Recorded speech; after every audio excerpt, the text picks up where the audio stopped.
Hi everybody, hope you're keeping safe and well. It's been a while since I've done a video, but it is that time of year. It's Christmas, isn't it, Ruby? Say hello, say hello. Are you sleepy? Are you leaving kisses? Oh, kisses. Oh, I love you. Um, yes, Christmas is coming, and I know it's a very, very challenging time for a lot of us, especially those who are affected by eating disorders. Um, Not just the people who are struggling with an eating disorder, but also the family carers and loved ones. So we at Seed, we've got the brilliant Debbie and Kat working with us now, and they have been restructuring the coping with Christmas workshop and looking at the bigger picture. So it's coping with religious and cultural festivals and celebrations. And they've been delivering that all last week. I know Mum's done a Monday morning message, and I think there's another one that she's doing about Christmas and how to get through it really as well. But I thought I'd add my two pennies worth in. Oh, I'll just turn down the Christmas carol. A big horn. Wow, I think the ghosts are about to appear. But that's what Christmas is, isn't it? You know, it's films and it's downtime and it's wrapping presents and it's giving, but it's also a lot about food. And I remember when I was going through my eating disorder, sadly having the joy of Christmas completely ripped away from me because the eating disorder was all consuming, and it was a very very hard time of year.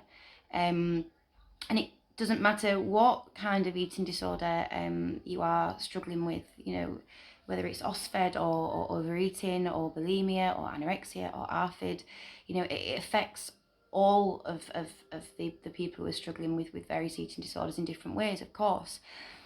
I think one of the things that helped me at Christmas personally was because Christmas was so much about food. The more that people put the onus on food around me, the more agitated and anxious I became.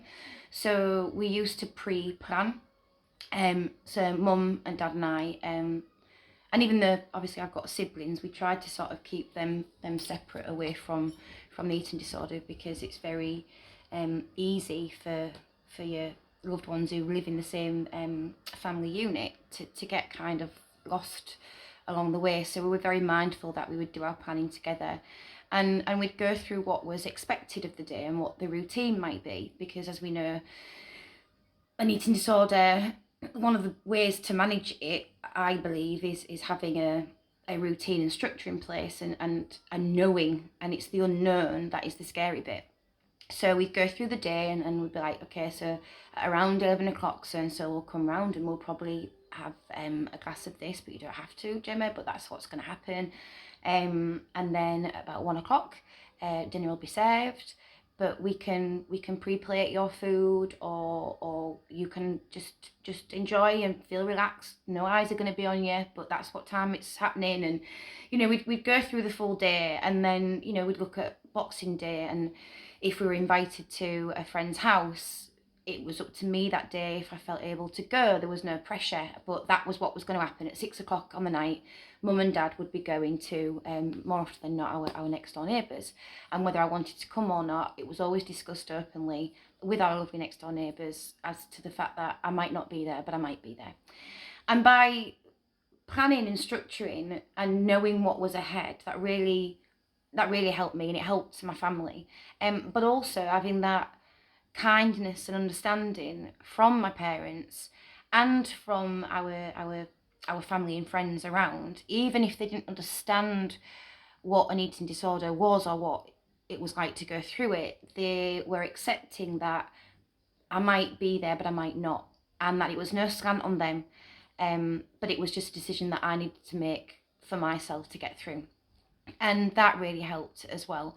And I think a lot of the time I used to feel quite like I had to put a mask on and put a happy face on, and because Gemma was the bright and bubbly kid who always performed at all of the Christmas Day shenanigans, and she did this, that and the other. And but then when anorexia came along, that kind of stopped, but I still tried to be that person. And I remember one Christmas absolutely falling apart, and it wasn't because of the food, and it wasn't because of the pressure or the guilt or the stigma around it or the shame or all of those horrible things that we all have felt at some point. It was more about the fact that I felt like I had to perform, and I was exhausted.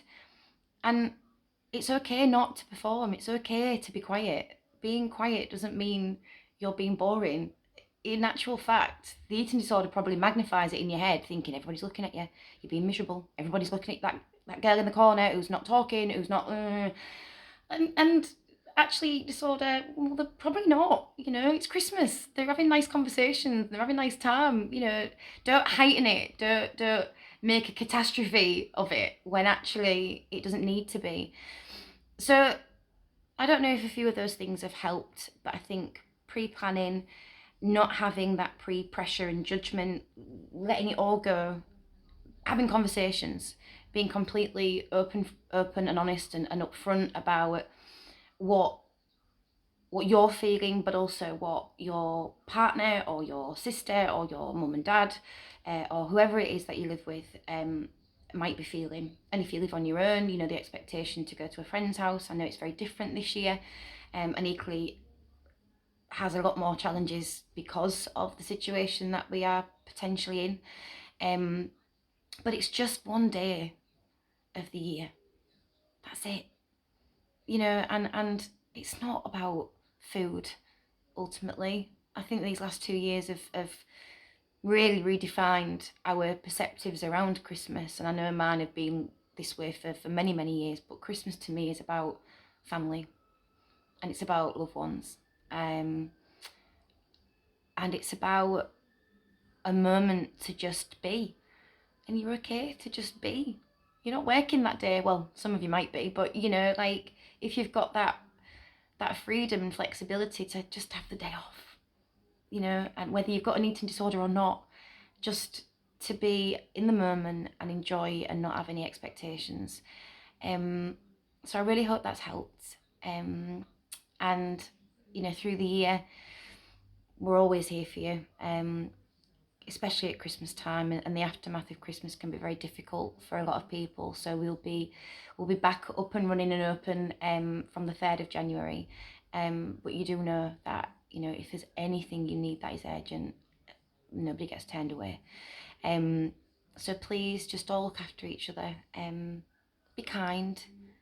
Be kind. There's a lot of anxiety and uncertainty in the world at the moment, and I know I've had a bit of a tough week, a very tough week.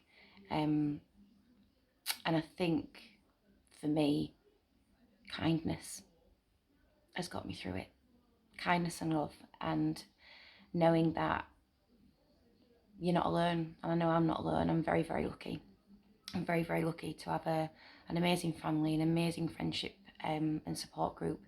And very lucky to have my seed sisters in Debbie and Queen Bee, which is Marge, and my dad. But I think the overall message is to just have empathy and see things from other people's points of view, and try and meet in the middle with love, with kindness, and with joy. All right, I'm sending lots of love, and I wish you all the best, whatever you get up to.